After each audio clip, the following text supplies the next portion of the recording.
Hello everyone, my name is Holger and this is another video on the What Show Theory channel, which is dedicated to analysis and theory crafting about the Wheel of Time TV show. This video is an update to my first Season 3 prediction video that I released in April. In this video I'm including news we have received since April. I'm also going to talk about exclusive scenes and interviews from CCXP Brazil and the Season 3 teaser trailer. I will not repeat all of the predictions from my earlier video, so if you have not watched that yet, then you'll probably want to watch it before watching this video. But first a spoiler warning. Unlike my earlier Season 3 prediction video, this video does contain spoilers for the complete book series. I recommend that before watching this video, you watch the first 2 seasons of the TV show and read all 14 books, plus the prequel New Spring.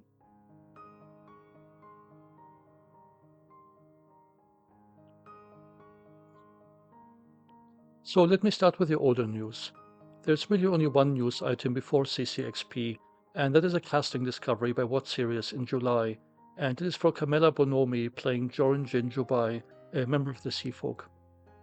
That by itself is not remarkable, because we already knew that the Sea Folk would appear in Season 3. However, what is remarkable is that we know the name of the director the actress filmed with, Martha Cunningham, who directed episodes 5 and 6. That tells us that the Seafolk journey to Tanshiko will likely happen mid-season, not at the beginning of the season as I had thought. This causes a ripple effect for other predictions. First of all, it means that not all of the Black Algae hunt will take place in Tanshiko.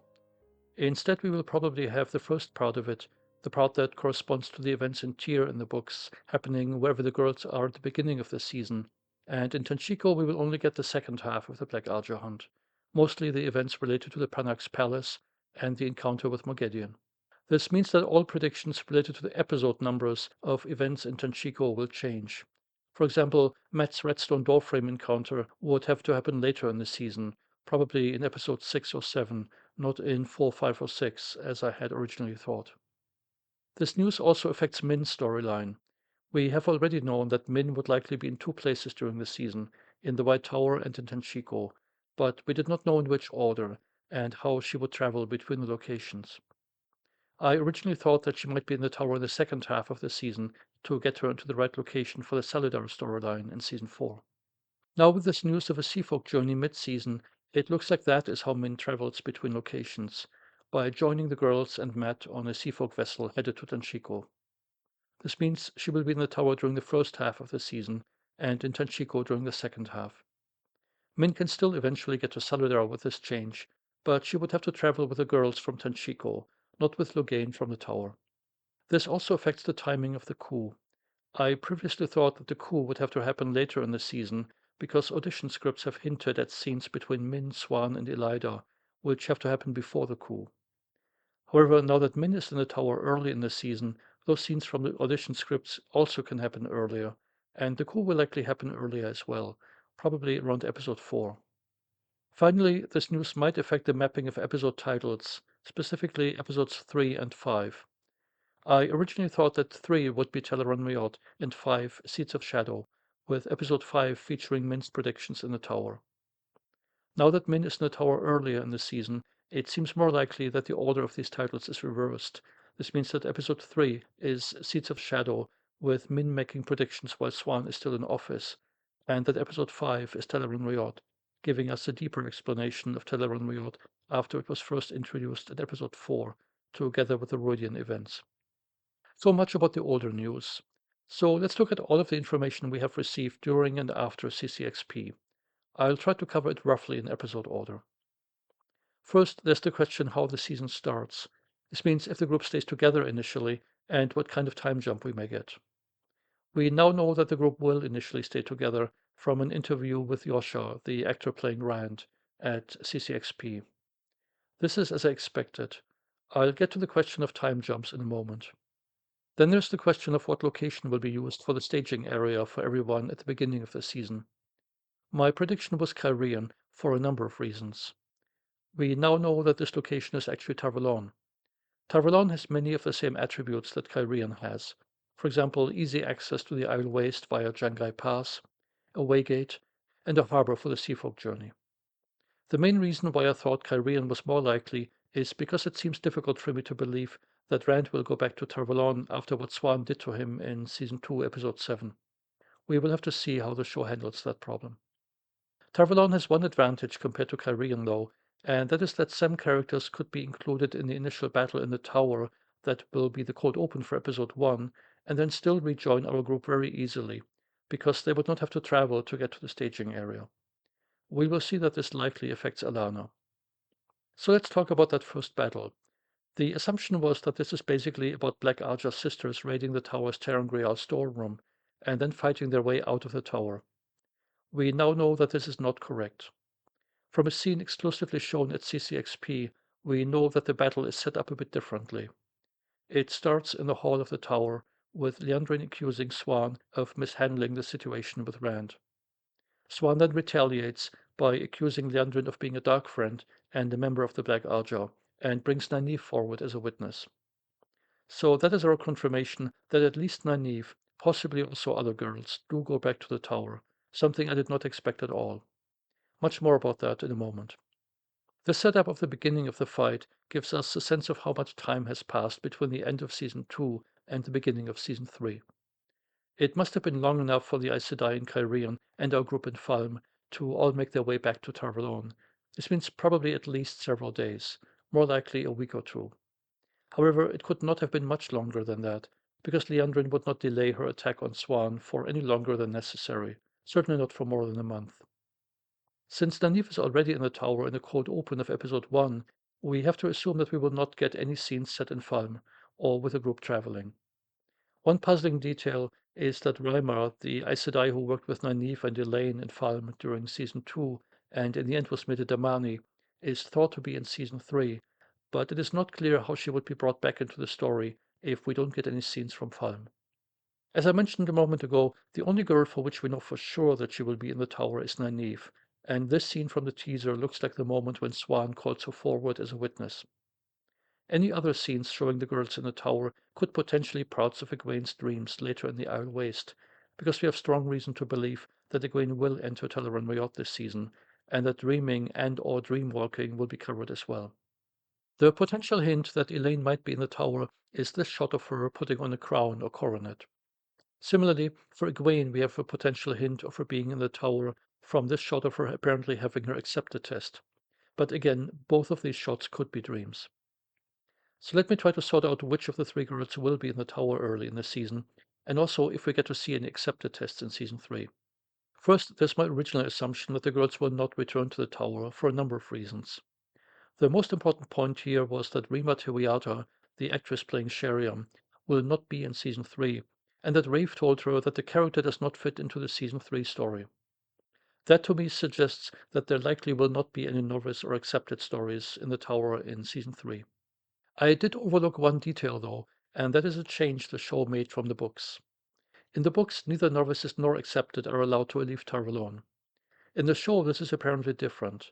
We find out in season 2 that, according to Nynaeve, accepted are allowed to leave the tower, and presumably also the city of Tarvalon, because otherwise Nynaeve's argument about being allowed to find Perrin and Loial would not make any sense.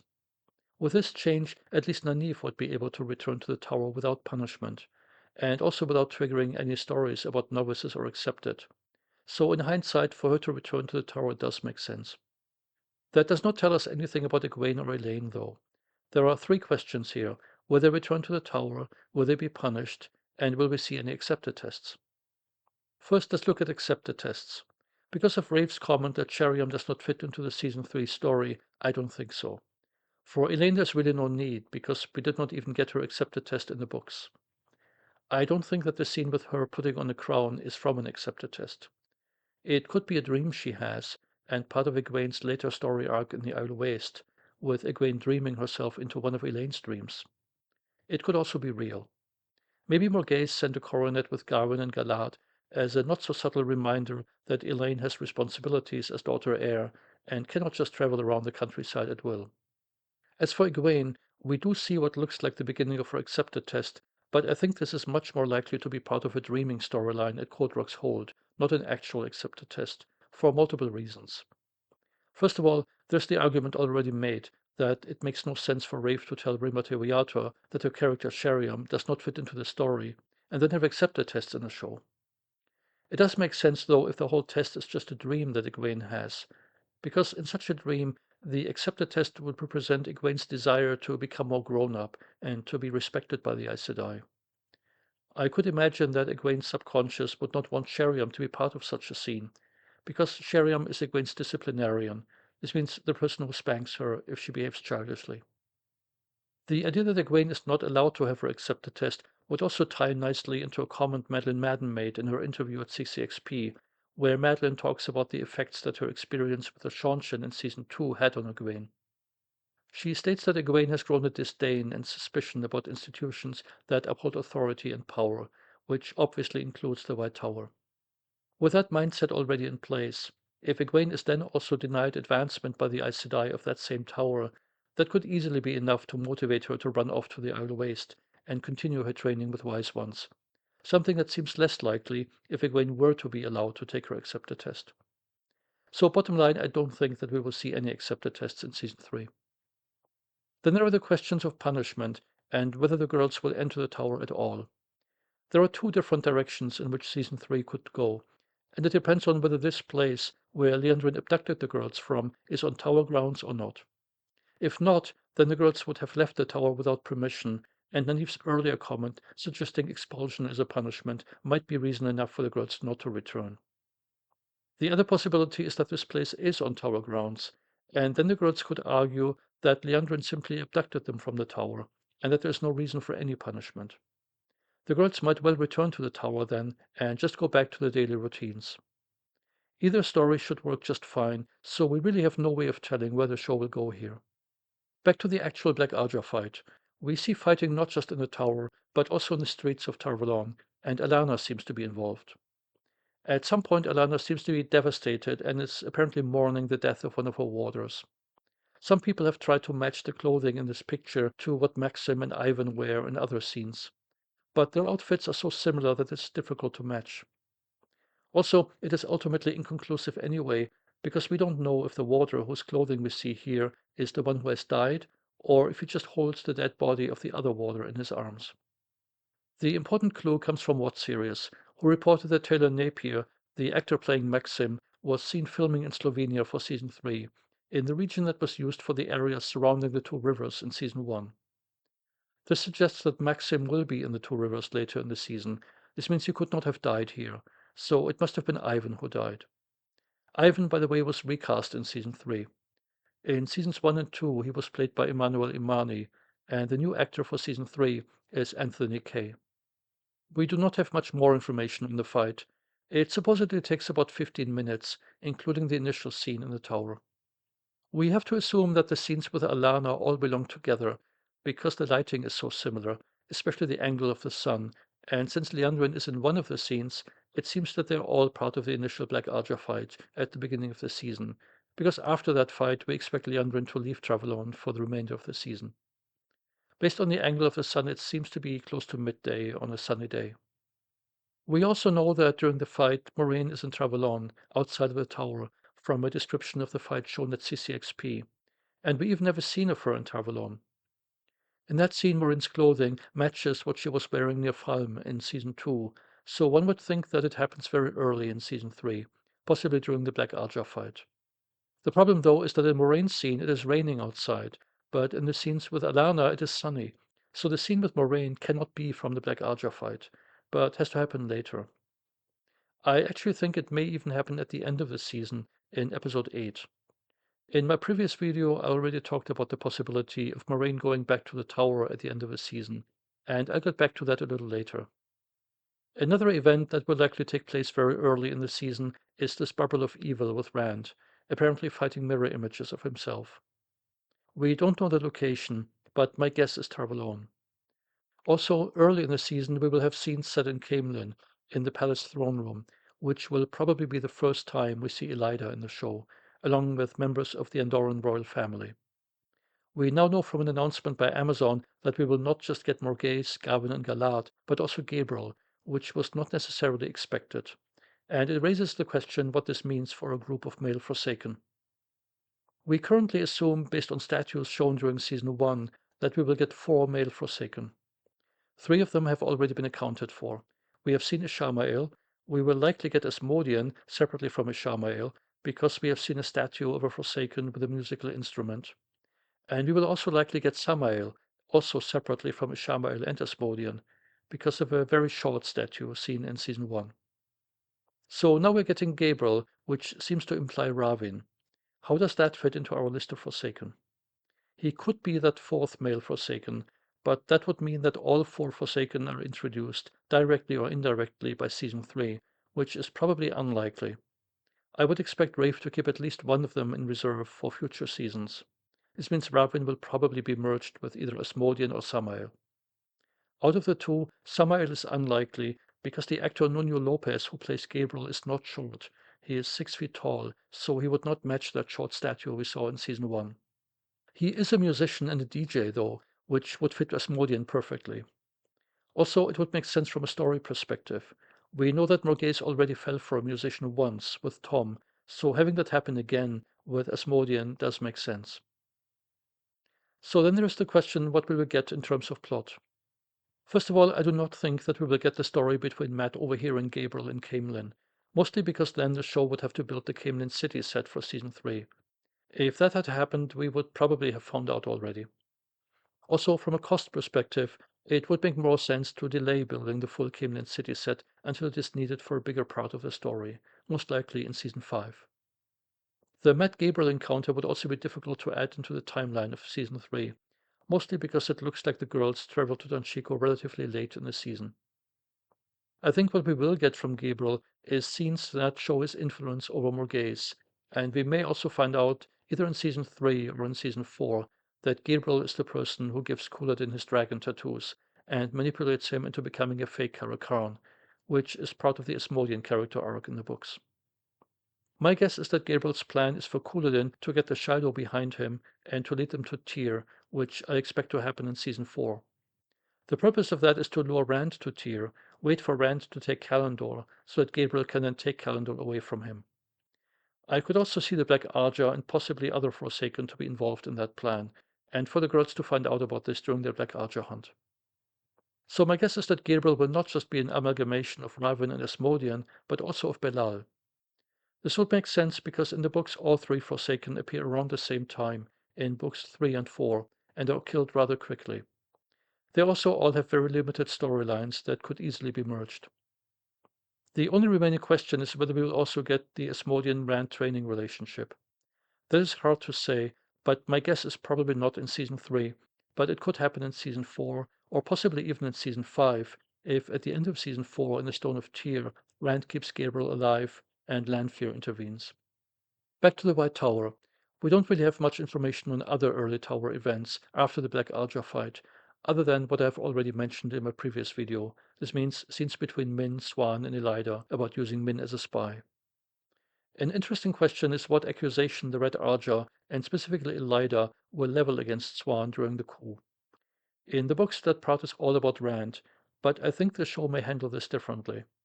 That's because Liandrin already accuses Swan of mishandling Rand, and she's Black Arja. If the Red Arja now uses the same argument against Swan, they would create the appearance of being in an alliance with the Black, which they probably want to avoid, especially since Liandrin is Red herself. My guess is that the Red will try to distance themselves from Liandrin, from the Black Arja, and even from Liandrin's accusations as much and as quickly as possible to maintain credibility. So what will the accusation against Swan be then? My guess is that it will be her mishandling of the situation with Liandrin. Here's what we assume happened.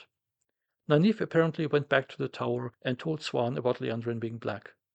What Swan should have done after that is pass that information on to the Red Arja, specifically the head of the Red Arja, or one of the sitters, because in the show the Red Arja is the law enforcement and internal affairs Arja. They would be in charge of arresting and prosecuting Liandrin, and if Swan had told them quietly, then they could have arrested Liandrin quietly, and that big fight at the beginning of episode 1 would not have happened. Swan apparently did not do that, though. Instead, she kept the information to herself, waited for Liandrin to request an audience and accuse her, and then Swan retaliated against Liandrin. That's grandstanding, and in a dangerous way for political reasons, and makes Swan at least partially responsible for the deaths of the sisters who died in the fight. That is a perfectly legitimate accusation against Swan, and is what I think the Red Archer will use. I also wonder whether the show will go even deeper than that. I have mentioned a number of times in my videos that Swan and Moraine have probably known since season 1 that Leandrin is black. If the show leans into that, then imagine if during the trial Swan is directly asked when exactly she first found out that Leandrin is black. Because of the first oath, that would not only get Swan into even deeper trouble, but potentially also Moraine if she ever returns to the tower. More about that possibility later as well. The irony of this is that Swan might be voted out of office over accusations of mishandling the Black Arja, and some of the votes for that would actually come from Black Arja sisters. That would beautifully set up a much later storyline when Egwene is back in the tower and finds out about the Black Arja votes used to depose Swan. Then there's the question of how, after the Black Arja fight, the Black Arja hunt is going to start. I think it won't originate with Swan, the way it does in the books, but with Nynaeve. Here's how I think the dynamics between Nynaeve, Swan, and the other girls will play out at the beginning of the season. Most of it happening off screen, though, and only revealed through dialogues. After the events in Falme, Egwene will likely tell Nynaeve some details about how she was treated, and Nynaeve will just be off the scale furious with Liandrin and blame her for all of that. She will likely also feel a bit guilty for it herself, though, because it was Nynaeve who led Elaine and Egwene into the trap set by Liandrin. From Nynaeve's point of view, this is made worse by the fact that Nynaeve's instincts told her all the way back in season 1 that Liandrin could not be trusted, and then Nynaeve let her guard down after the scene with Aludran, and after Liandrin was able to help Nynaeve with her channeling. The realization that Nynaeve could have prevented all of that if she had just trusted her instincts is going to torment her and will only further amplify her hatred towards Liandrin. Then, right before the events of season 3, Nynaeve will go to the tower and tell Swan about Liandrin. Nynaeve may very well have been persuaded to do this by Elaine and Egwene. This means to go through official channels instead of going directly after Liandrin herself. And then what happens? Swan screws everything up by looking at this as a political opportunity to score points in her fight against the Red Arja, instead of quietly having Liandrin arrested. That mistake by Swan is the reason why Liandrin has a chance to get away. I think at this point Nynaeve is going to lose all trust in the White Tower as an institution, and she makes up her mind that going after Liandrin herself is the only way to get revenge for what happened to Egwene. The idea that Swan somehow recruits the girls to start a Black Arja hunt does not fit into the situation that the show appears to set up. Not only would Nynaeve not take orders from Swan after the events at the beginning of the season, but Swan would also never recruit the girls. Egwene and Elaine are likely still novices, and Nynaeve's block in the show is so much more debilitating than in the books that she would be unable to defend herself. Nynaeve is not even able to engage in the fight against Liandrin in the tower at the beginning of season 3, as we know from the description of that scene at CCXP. The Black Archer hunt in the show will likely be less of a hunt for the Black Archer and more of a hunt for Liandrin, because after the events at the beginning of the season, Nynaeve probably couldn't care less about the Archer colors and their politics. She's only interested in getting revenge on Liandrin. I expect Nynaeve and Elaine, and possibly in the beginning also Egwene, to start the search for Liandrin in the city of Tar Valon, since that is where Liandrin was last seen. This would be a good opportunity for Mat to get involved as well, because it is easier for him to get information in taverns by drinking and gambling with patrons. The idea of part of the search happening in taverns and inns in Tar Valon would also make it easier to bring Tom and Min back into the group that ultimately goes to Tenchiko. That's because Tom may be found performing in an inn, and Min used to work as a bartender in season 1. There is also a good chance that the girls somehow get themselves in trouble, and Mat rescues them. This could happen in Tar Valon or in Tenchiko, but Tar Valon seems more likely, since the group will probably spend more time there than in Tenchiko. Ultimately, the girls will find out that Liandrin has gone to Tenchiko, and the whole group, this means Nynaeve, Elaine, Mat, Min, and Tom, will follow her there on a seafolk vessel. One thing the show will have to establish is why Egwene is not in that group. This means why Egwene decided to go to the Isle Waste with Rand. In the books, it is because she's a dreamer and is looking for an opportunity to be trained in that skill by the Wise Ones. I don't think that this will be the reason in the show, mostly because so far we have not seen any hint that Egwene has dreaming abilities. The show would not have much time to establish that at the beginning of season 3, because I expect Rand's group to leave Tar Valon by episode 2, so that cultural exposition regarding the Aiel can happen in episode 3, in order to prepare the audience for the Rudian event in episode 4. Having only one episode, this means episode one, for something as fundamental as the dreaming skill, and having Egwene then immediately act on it would probably feel too rushed and unearned. My guess is that there are two reasons why Egwene goes to the Isle Waste. The first one is that she has developed a disdain for the tower, as mentioned earlier, probably because she feels that the tower is holding her back. That by itself would not be enough to explain why she does not join Nynaeve and Elaine on the hunt for Liandrin. That requires a second reason, and my guess is that the second reason will be Rand. In the show, Mat most likely does not accompany Rand to the Isle Waste, so without Egwene, Rand would be the only person from the Two Rivers going to the Isle Waste, so he would not have anybody there he can trust. I think Nynaeve will bring up this point when talking to Egwene and will ask Egwene to go with Rand, so Rand has a person he trusts at his side, especially considering that Moraine will also go with Rand, and Nynaeve does not exactly trust Moraine. Next, let's look a bit more at Mat. Other than Mat probably helping the girls, the other event we expect from Mat in season 3 is the Garwin-Galadh quarterstaff fight. And speaking of Galad, we have a scene with him in a place that seems to be just outside of the tower, or perhaps nearby in Tar Valon. The actor is almost certainly Callum Kerr, who has now been confirmed by Amazon to play the role of Galad. This person in the back is probably a member of the Andoran Palace Guard, because the embroidery on his uniform looks very much like the White Lion of Andor, as depicted on the What Wiki. Having Galad and Tar Valon, but outside of the White Tower, could make it easier to set up the quarterstaff fight with Mat and Garwin, because after the events of Season 2, I think it is unlikely that Mat would enter the tower again. So about that Garwin-Galad quarterstaff fight. The easiest way for the show to include this is for Galad and Garwin to stay somewhere in Tar Valon outside of the tower during the first half of the season and for Mat to then run into them. I can't say that I particularly like that idea. If that is all Galad does during season 3, then it would be a waste of a character. Also, having the fight happen that way seems too coincidental and too much like just forced fan service, something I'm not a big fan of. There is an interesting alternative for how the quarterstaff fight could be embedded into the overall storyline in a much more meaningful way that advances Mat's character and also gives Galad more to do. Here's how this could work. It starts with an observation in season 2. Joffrey Bornhold tells his son that the reason why the White Cloaks are intervening in Falme is to push out the Seanchan and free the population. That's very different from the books, where the White Cloaks invaded Falme simply as an attempted power grab by Pedro Nile. In the show, we have not heard of Pedro Nile yet, and the motivation of the White Cloaks sounds very much like they're trying to do the right thing, which does not really fit Pedro Nile's personality. It perfectly fits Galad's personality, though. So what if in the show Pedro Nile has been cut and Galad is already head of the White Cloaks, and it was him who gave the order to intervene in Falme? This would make sense because in the books Galad is not really an interesting character before he becomes a White Cloak, so then why not skip that part of his character arc altogether? So what happens now in season 3? Let's say Morghese is annoyed about Elaine having run off, and that anger spills over onto her other children and stepchildren.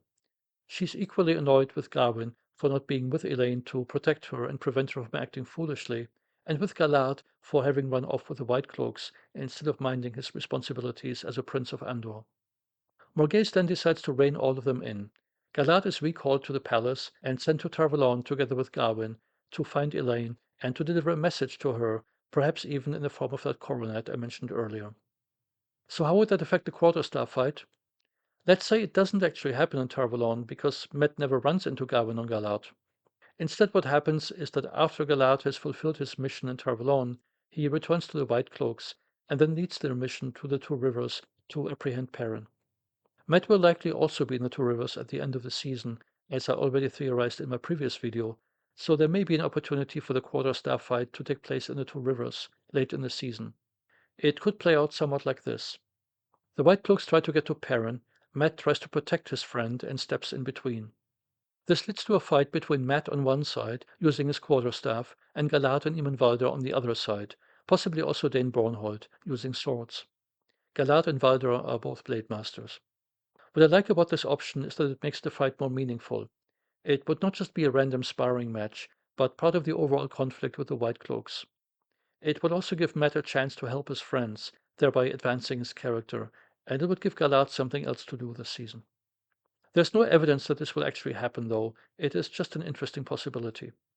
We have very little information about what else happens in the two rivers, so I'm not going to make any changes to predictions. We have a short clip of someone forging an axe that Perrin will likely use later. Based on his skin color, I don't think this is Perrin. Also, at some point, I remember a casting call for a blacksmith, so that may be who we see here. Then there's another short clip of Perrin kissing Fail, which also was expected. The most interesting clip is one which shows Perrin waving his axe during a fight, and there seems to be another person in the bottom right corner fighting. That person looks a lot like Fail. Here's a side-by-side comparison with the head of Fail from the other Fail picture, just mirrored. If Fail were to participate in the fight, that would be a change from the books, where Fail leaves Emmons Field in order to get support from surrounding villages.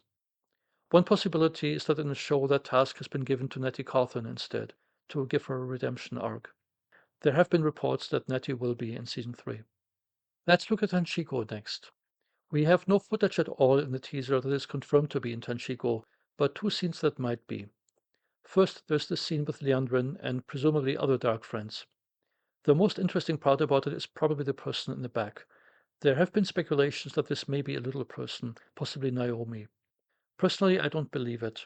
I don't think the face matches, and given Varen's knowledge of Black Aja members, I doubt that Naomi would have slipped through Varen's investigation, and that Varen would trust her.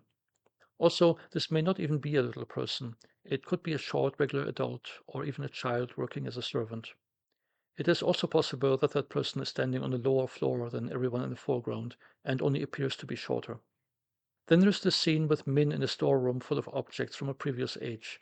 This could be in the tower or in Tanshiko, but I think Tanshiko is more likely, specifically because the objects do not just look old, but some of them look like pieces of technology, which fits into the Tanshiko storyline much better.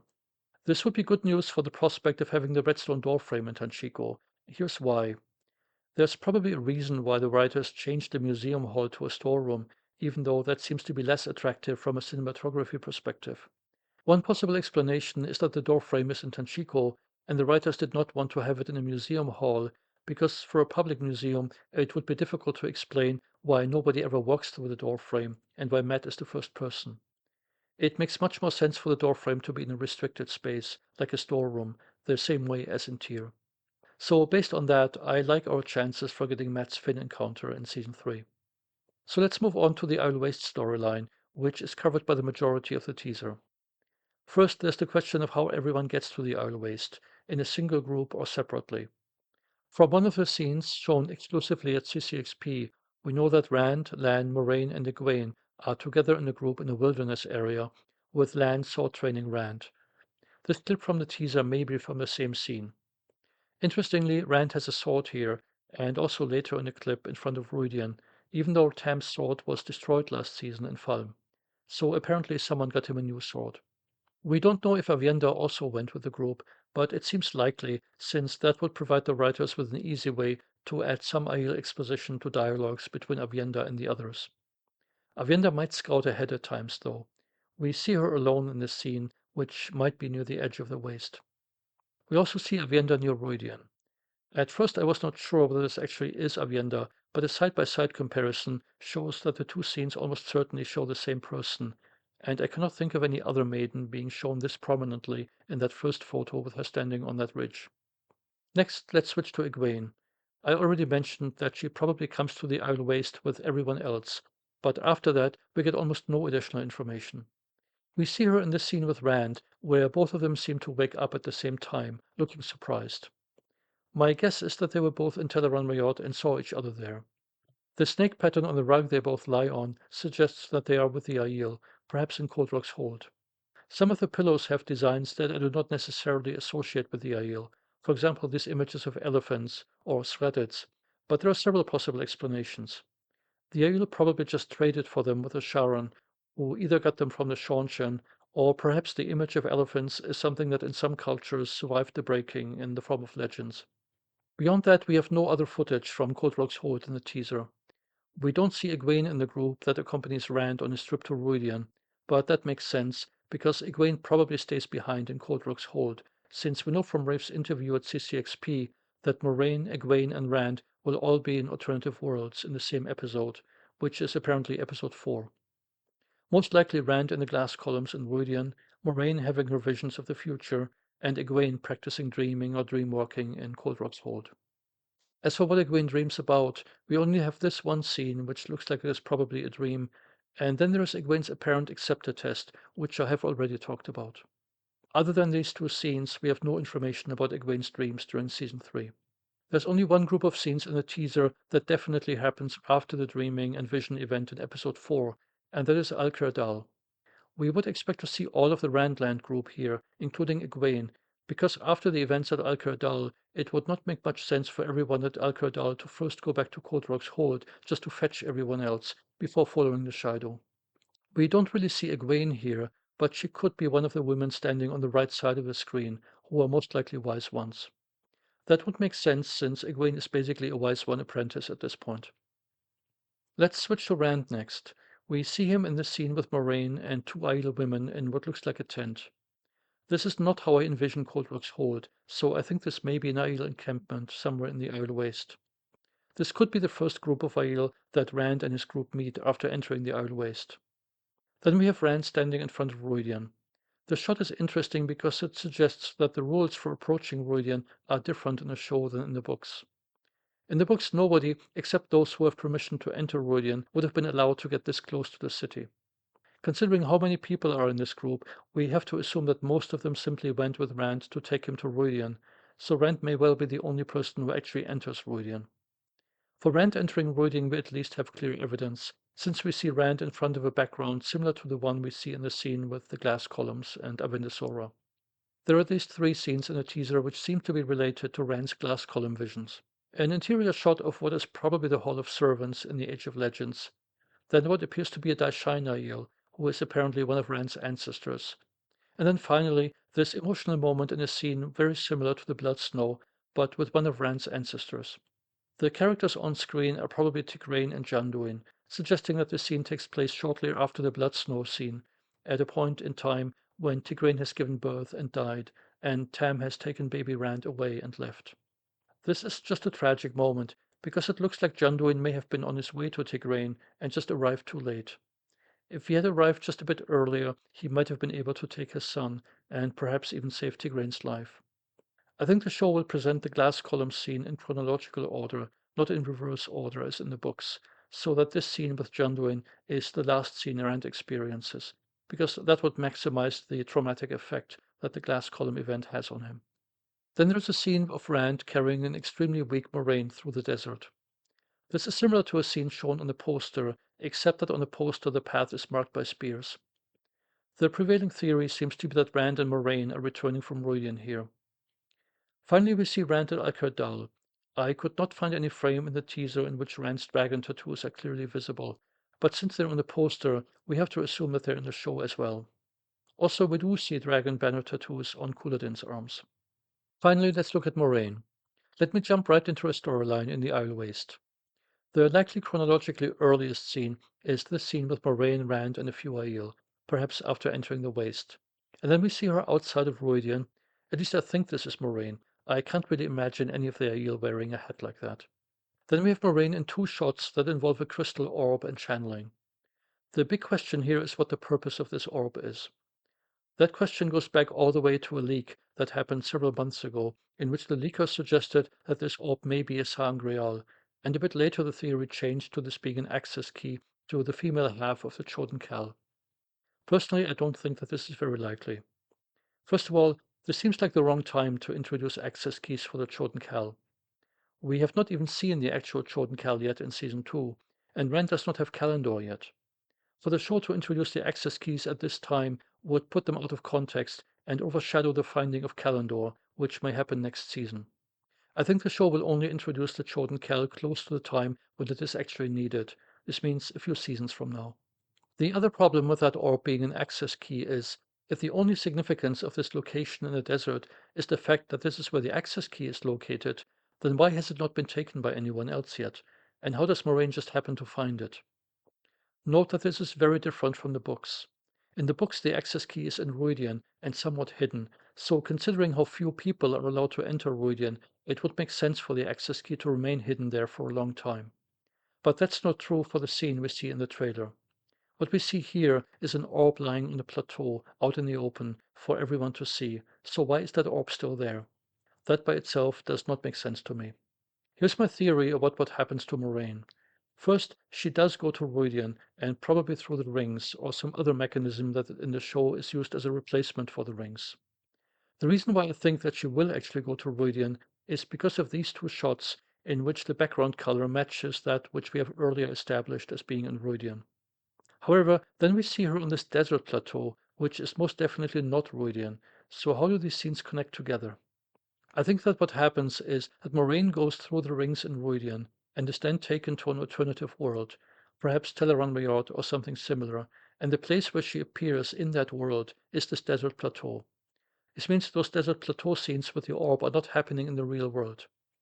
That would explain why Moraine wears different clothing than in the Rhuidean shot, and also why there is this additional shot of her, apparently in the same desert location, with her lying on the ground and looking unusually serene. Once Moraine enters that world, she finds herself on that plateau, picks up the orb, and the orb is what gives her visions. This means those thousand futures she later talks about. To me, this makes much more sense than this being an access key for the Chosen Cal. Let me now get to the meaning of Moraine's visions, which she at this point interprets as either Moraine or Rand surviving, but not both of them. So she thinks she has to die in order for Rand to live. The interpretation by apparently the majority of the fan base is that this is foreshadowing for Moraine's death and for the Redstone doorframe scene with Lanfear, which happens at the end of Book 5. I disagree. First of all, if Moraine really was to die that way, then the last thing you would want to do as a writer is to talk about it in such an obvious way. The only reason why the doorframe scene works so well in the books is because it comes as a complete surprise. It happens after the battle for Cairhien, which is about two-thirds into Book 5, and it happens at a time when everyone feels safe. Rand has control of Cairhien, and Moraine asks him to go to the docks with her, seemingly because of something that needs his attention as the ruler of Cairhien. And then within seconds, Lanfear appears, fighting starts, and Moraine disappears, apparently having died based on the water bond having been broken. It comes as a complete shock to the reader, and then that shock intensifies and becomes highly emotional when the reader finds out from Moraine's letter that Moraine knew about all of that and went to her apparent death willingly. And the reader also finally realizes why Moraine had been so insistent to teach Rand, even to the point of letting herself be humiliated by Rand. It was because Moraine knew that she was almost out of time. None of that would have even remotely that kind of an effect on the viewers if Moraine's death was talked about this plainly ahead of time. The next problem with the foreshadowing theory is that in the trailer the setup of Moraine's visions is all wrong for the Redstone doorframe scene, because Moraine's visions in the books are all about Lanfear, not Moraine. In the books, Moraine finds out in her visions that Lanfear, if she's not killed, will either kill Rand or pull him to her side. But either way, Rand will not fight for the light at Tarmon. The only way for Rand to fulfill his dragon prophecies is if Lanfear is killed. But Rand won't do that because of the thing he has about killing women. That's why the task falls to Moraine, and why Moraine is given explicit instructions in her visions how to accomplish that task and how to potentially survive it. None of that apparently happens in the show, at least according to the teaser. Moraine seems to think that in order for Rand to survive, she has to die, not Lanfear, and that is not at all helpful for setting up the Redstone Doorframe event. Finally, there are out-of-story considerations. Rosamund Pike is one of the most talented and well-known actors in the show.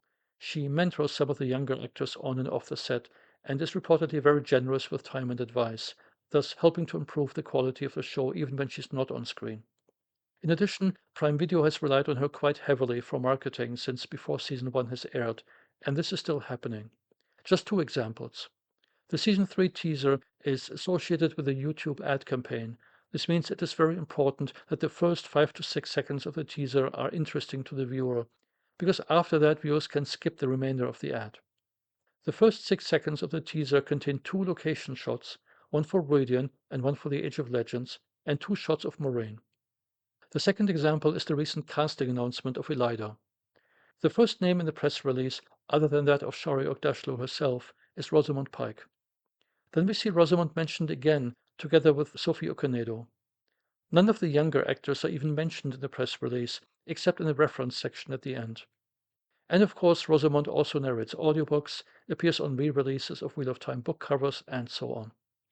There's a clear pattern here, and I cannot imagine that the execs at Prime Video would ever sign off on any script that writes Rosamund Pike out of the cast.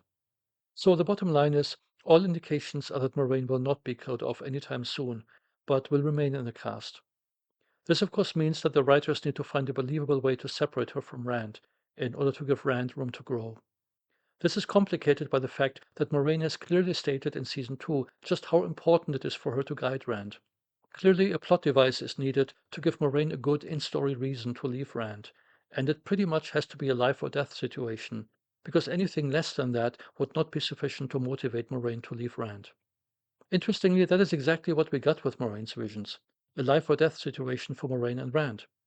Here's how I think this will play out. Moraine has her visions and then tells Lan about them, believing that either she or Rand has to die. Moraine is an unreliable narrator here, though, as we will find out later. Believing that she needs to die, she will probably ask Lan to either outright kill her or to help her commit suicide, but at the very least to not prevent her from doing that. Lan will have none of it, of course, and will look for loopholes and alternatives that would allow both Rand and Moraine to live. Eventually, they will realize that it is always Lanfear who kills Moraine in her visions, and why. Moraine was actually told as much twice in season 2 when Lanfear warned Moraine to stay away from Rand. The first time Lanfear told Rand in a dream, who then told Moraine, and the second time Lanfear told both of them directly in front of the Carrion Waygate. Of course, in season 2, those were empty threats, because Lanfear still needed Moraine to perform a task, and the viewer quickly found out that that task was to weave the dragon banner. Unfortunately for Moraine, now that the task has been completed, Lanfear no longer needs her and has no reason to keep her alive, so the threat is much more serious. Since Moraine is in no position to kill Lanfear, there's really only one obvious solution to this problem, and that is for Moraine and Lan to leave Rand. Lanfear is not going to come after Moraine as long as Moraine stays away from Rand, so that way both Rand and Moraine can live. This is exactly the kind of plot device we need for the idea of Moraine leaving Rand to be believable. Even though Moraine will no longer directly be able to guide Rand, she can still make arrangements with Egwene for Egwene to try and guide Rand, but with the help of Moraine, and the two of them can work together on that in Teleron Riot. That way, Moraine would still maintain some indirect connection to Rand.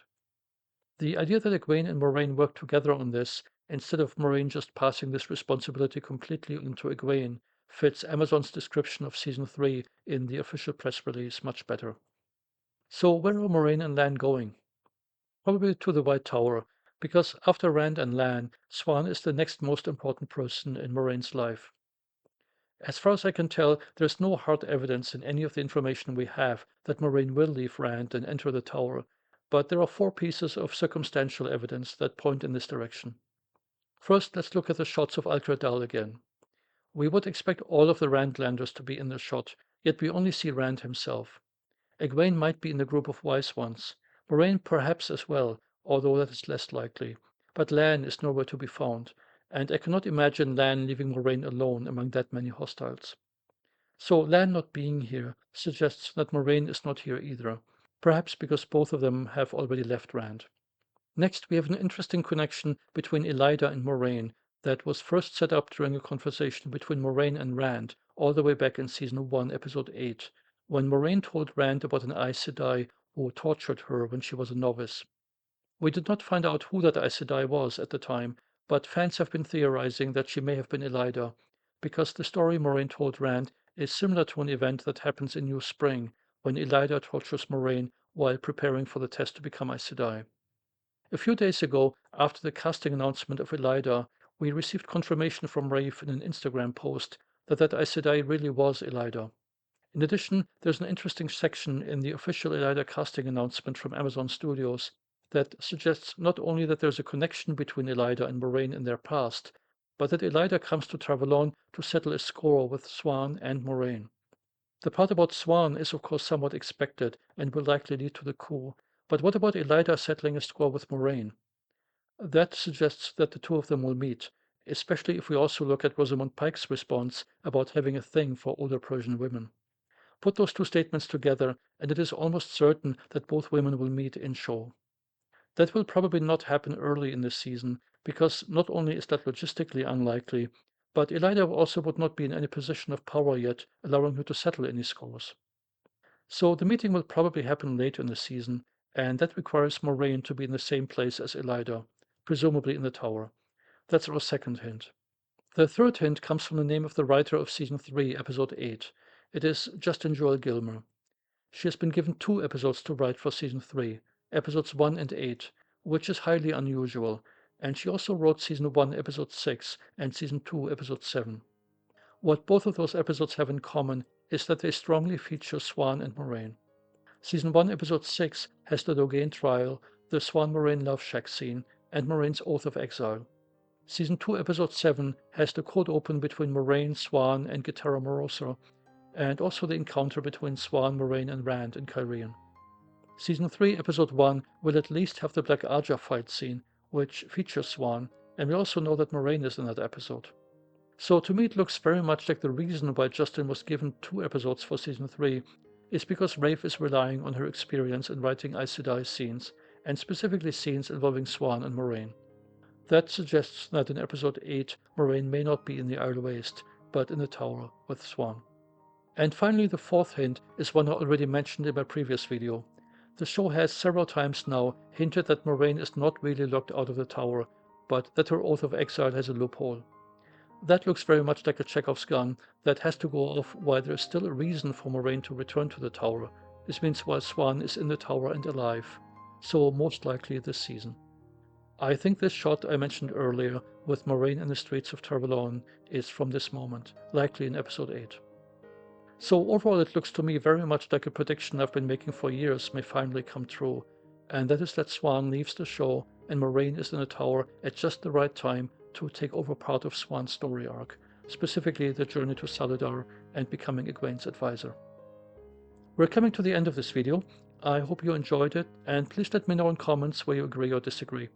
I don't know if there will be any other updates before season 3 airs, probably only if the upcoming trailer changes the overall picture very significantly.